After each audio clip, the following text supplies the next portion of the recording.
മുഖ്യമന്ത്രിയുടെ ഓഫീസിൽ 10ലധികം തവണ സരിതയ്ക്കൊപ്പം പോയിട്ടുണ്ടെന്നും സരിത മണിക്കൂറുകളോളം സെക്രട്ടേറിയറ്റിൽ ചിലവഴിച്ചിട്ടുണ്ടെന്നും സരിതയുടെ ഡ്രൈവറായ ശ്രീജിത്ത് മാതൃഭൂമി ന്യൂസിനോട് വെളിപ്പെടുത്തി.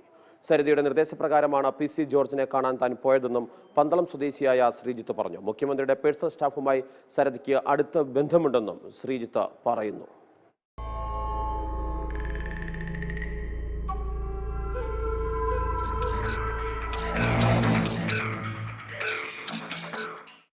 മുഖ്യമന്ത്രിയുടെ ഓഫീസിൽ 13 ദിവസങ്ങളിൽ സരിതയുമായി പോയിട്ടുണ്ട്. മണിക്കൂറുകളോളം സരിത സെക്രട്ടേറിയറ്റിൽ ചെലവഴിച്ചതായും സരിതയുടെ ഡ്രൈവർ വെളിപ്പെടുത്തി. ജോപ്പനും ഗൺമാൻ സലീം രാജുമായും സരിതയ്ക്ക് നല്ല അടുപ്പമുണ്ടായിരുന്നതായും ശ്രീജിത്ത് പറയുന്നു. ഇവർ മണിക്കൂറുകളോളം സരിതയുമായി സംസാരിച്ചിരുന്നു. സെക്രട്ടേറിയറ്റിലെ ക്യാമറയും വാഹന രജിസ്റ്ററും പരിശോധിച്ചാൽ ഇത് ബോധ്യമാകും. സരിതയുടെ തട്ടിപ്പിനെ കുറിച്ച് ഗണേഷ് കുമാർ അറിഞ്ഞ ശേഷം സരിതയുമായി ഗണേഷ് കുമാർ അകന്നതായും ശ്രീജിത്ത് പറയുന്നു. ഇതോടെ സരിത തന്നെ ചീഫ് വിപ്പ് PC ജോർജിനടുത്തേക്ക് അയച്ചതായും ശ്രീജിത്ത് പറയുന്നു.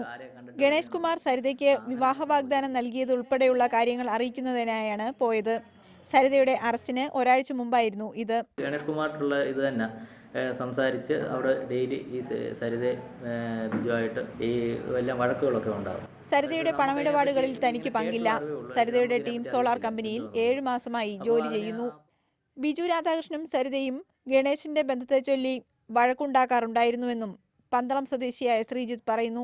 ശാലു മേനോന് വീട് പണിയുന്നതിനായി 10 ലക്ഷത്തോളം രൂപ ബിജു നൽകിയിട്ടുണ്ടെന്നും തെളിവുകൾ സരിതയുടെ കൈവശം ഉണ്ടായിരുന്നുവെന്നും ശ്രീജിത്ത് സൂചിപ്പിക്കുന്നു.